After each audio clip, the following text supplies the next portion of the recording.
आखिर 1 मिनट के अंदर क्यों ओम बिरला को अपनी कुर्सी छोड़कर जाना पड़ा? ओम बिरला आज सुबह सुबह तमतमाते हुए नाराज क्यों दिखाई दिए? संसद में डेडलॉक आखिर सरकार खत्म क्यों नहीं कर पा रही? दोस्तों, कुछ ऐसा हो रहा है संसद में जो आज से पहले कभी नहीं देखा गया। लगातार राहुल गांधी लोकसभा के नेता प्रतिपक्ष बोलना चाह रहे हैं, लेकिन उनको बोलने नहीं दिया जा रहा। लेकिन अब विपक्ष ने ठान लिया है कि अगर राहुल गांधी यानी कि एलओपी को बोलने का मौका नहीं मिलेगा तो प्रधानमंत्री नरेंद्र मोदी को भी बोलने का मौका नहीं मिलेगा। और इसके लिए हुई है रणनीति। इंडिया गठबंधन ने मिलकर आज संसद भवन में एक बड़ी मीटिंग की और उसके बाद जो लोकसभा में देखने को मिला वो उसका रिजल्ट था। आप जानते हैं दोस्तों कल क्या कुछ हुआ है। अगर आप विस्तार से जानना चाहे तो मेरी दोनों वीडियो देख सकते हैं। कल तुरंत जो संसद स्थगित हुई तब भी मैंने आपको वीडियो दिखाई, 1 मिनट के अंदर संसद स्थगित हुई। और आज भी दोस्तों संसद शुरू हुई, लोकसभा शुरू हुई तो जबरदस्त तरीके से हंगामा हुआ और बार बार विपक्ष के नेता द्वारा, लोकसभा के नेता प्रतिपक्ष द्वारा, राहुल गांधी द्वारा बात बोली जा रही थी। देखिए, जब लोकसभा अध्यक्ष आए तो राहुल गांधी संसद में मौजूद थे। देखिए, संसद में वो बैठे हुए हैं, ठीक है, और वो खड़े हैं, वो बात कर रहे हैं, वो कुछ बोल रहे हैं ओम बिरला से। हो सकता है राहुल गांधी बोलना चाह रहे हो कि मुझे बोलने दिया जाए, क्योंकि अब तो राहुल गांधी के पास वो किताब भी आ चुकी है, बार बार जिसको कहा जा रहा था कि किताब छपी नहीं। लेकिन राहुल गांधी को बोलने का मौका नहीं मिला और हंगामा इतना हुआ कि ओम बिरला को संसद की कार्रवाई 1 मिनट में, मात्र 1 मिनट में अपनी कुर्सी से उठकर स्थगित करनी पड़ी। यहां महत्वपूर्ण यह है दोस्तों कि अब ओम बिरला इस बात को लेकर नाराजगी जाहिर कर रहे हैं कि कल जो कुछ भी लोकसभा में हुआ है वो संसद की मर्यादा का उल्लंघन करने वाला और ये किसी भी हाल में बर्दाश्त नहीं किया जाएगा। जबकि कल जो कुछ भी हुआ है लोकसभा में, प्रधानमंत्री की कुर्सी पर चढ़ जाना, विपक्ष की महिला सांसद प्रधानमंत्री की कुर्सी को घेर चुकी थी, बहुत बवाल हुआ कल। विस्तार से अगर आप चाहें तो मेरा आज सुबह का ही वीडियो देखिएगा। लेकिन केवल वही मर्यादा तार तार नहीं हुई दोस्तों। निशिकांत दुबे बीजेपी के सांसद, उन्होंने कुछ किताबें दिखाई, बहुत ही वाहियात किताबें थी वो।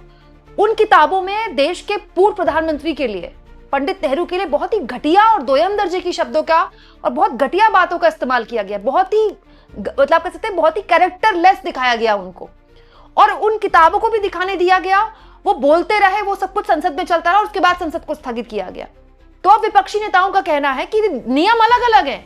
राहुल गांधी को किताब का नाम नहीं बोलने दिया जा रहा और राजनाथ सिंह खड़े हो जाते हैं, और निशिकांत दुबे पूर्व प्रधानमंत्रियों के इतने भद्दे शब्दों का इस्तेमाल करते हैं और उनको ये करने दिया जाता है। इसीलिए आज संसद जब शुरू हुई तो 1 मिनट के अंदर संसद को स्थगित करना पड़ा। दरअसल हुआ क्या दोस्तों, संसद शुरू होने से पहले ही इंडिया गठबंधन की संसद भवन के अंदर ही देखिए मीटिंग हुई दोस्तों। इस मीटिंग में मल्लिकार्जुन खड़गे जो कि राज्यसभा के नेता प्रतिपक्ष है वो मौजूद थे, लोकसभा के नेता प्रतिपक्ष राहुल गांधी यहाँ पर मौजूद थे, डीएमके की तरफ से सांसद मौजूद थे, तृणमूल कांग्रेस की तरफ से सांसद मौजूद थे, यहाँ पर समाजवादी पार्टी की तरफ से सांसद मौजूद थे। आप कह सकते हैं पूरा का पूरा इंडिया गठबंधन एक होकर यहाँ पर मंत्रणा कर रहा था, बातचीत कर रहा था, और ये तय हो गया है। विपक्ष ने एक स्टैंड ले लिया है कि अगर राहुल गांधी को बोलने का मौका नहीं मिलेगा, अगर विपक्ष का नेता नहीं बोल सकता तो फिर सत्ता पक्ष की तरफ से भी कोई नहीं बोल पाएगा, सत्ता पक्ष के नेता भी नहीं बोल पाएंगे। प्रधानमंत्री को भी बोलने की तभी इजाजत मिलेगी जब विपक्ष के नेता बोलेंगे। और हालत ये हो गई दोस्तों कि अब संसद जब आज शुरू हुई 11 बजे तो मात्र 1 मिनट के अंदर ओम बिरला को संसद स्थगित करनी पड़ी। माननीय सभासदों, माननीय अध्यक्ष जी,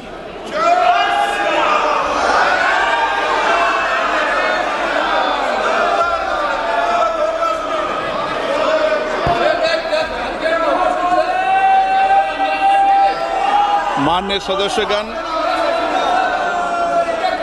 सदन के अंदर जो कल घटना हुई, जिस तरीके से प्रतिपक्ष के माननीय सदस्य सदन में सत्ता पक्ष की बेल तक पहुंचे, ये सदन की मर्यादा के अनुकूल नहीं है। और मेरा मानना है कि ये सदन सभागृह की मर्यादा बनाने सबकी जिम्मेदारी है। अगर हम सभागृह की मर्यादा को समाप्त कर देंगे तो सदन की कार्रवाई को चलाना किसी तरीके से कोई भी स्पीकर के लिए उचित नहीं होता। सदन की कार्रवाई आज 12 बजे तक के लिए स्थगित की जाती है। बात बहुत सिंपल है दोस्तों। अब सरकार और विपक्ष बिल्कुल आमने सामने आ चुके हैं। सरकार राहुल गांधी को बोलने दे नहीं सकती क्योंकि जितने बड़े मंत्री थे वो फंस गए हैं। उन्होंने कहा था कि किताब तो छपी नहीं, किताब तो छपी है। राहुल गांधी छपी हुई किताब लेकर आ गए संसद में। अब ये किताब पढ़ा जाए ना पढ़ा जाए, लेकिन इस किताब का सच संसद के जरिए देश को पता चल गया है।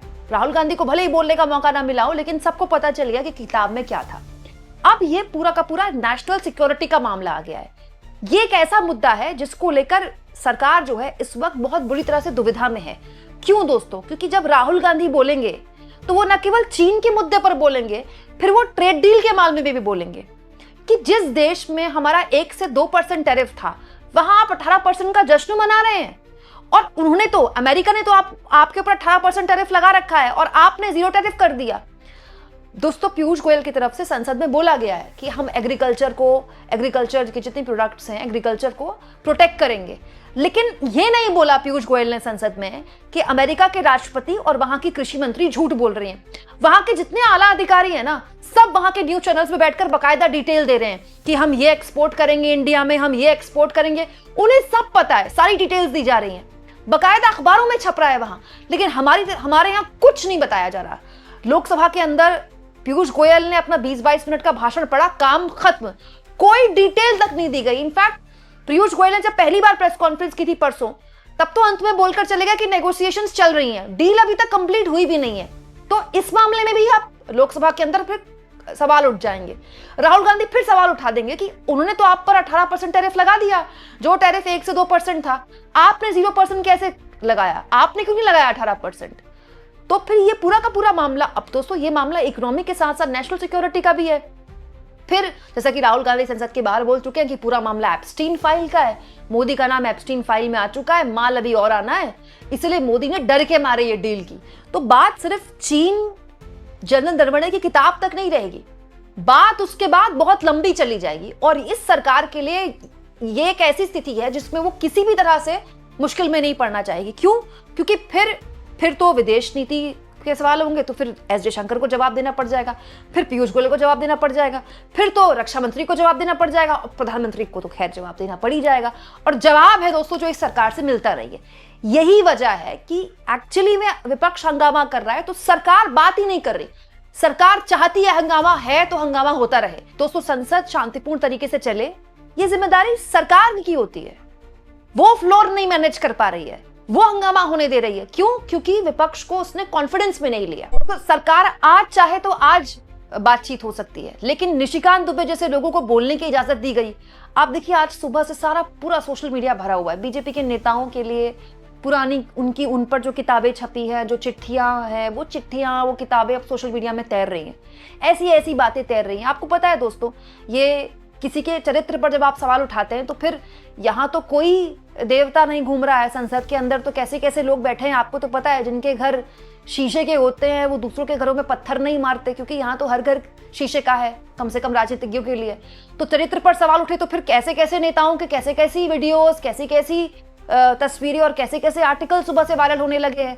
क्योंकि केवल बीजेपी का आईटी सेल थोड़ी एक काम करता है, फिर तो कांग्रेस का आईटी सेल भी है ना।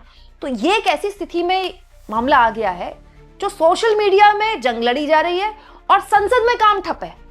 आप सोचिए, लोकसभा अध्यक्ष 1 मिनट के अंदर संसद से उठकर जा रहे हैं, इन 1 मिनट। ये किसका फेलियर है ये? अगर लोकसभा के अंदर नेता प्रतिपक्ष खड़े हैं, जो कि खड़े थे सुबह 11 बजे, वो अगर कह रहे हैं उनको बात करने देनी चाहिए, तो उनको बात करने देनी चाहिए ना भाई, क्या प्रॉब्लम है? और अगर उनको बात नहीं करने दी जा रही है तो उसकी भी वजह तो बताइए, आप उनको बोलने तो दीजिए। आप इस मुद्दे पर क्या सोचते हैं दोस्तों? अगर राहुल गांधी को पहले दिन ही बोलने दिया जाता, मामला वही खत्म हो जाता। इसको बढ़ाकर बीजेपी ने अपने लिए मुश्किल पैदा कर ली है। कमेंट बॉक्स में जरूर लिखें और जितना हो सके चैनल को शेयर भी करें और सब्सक्राइब।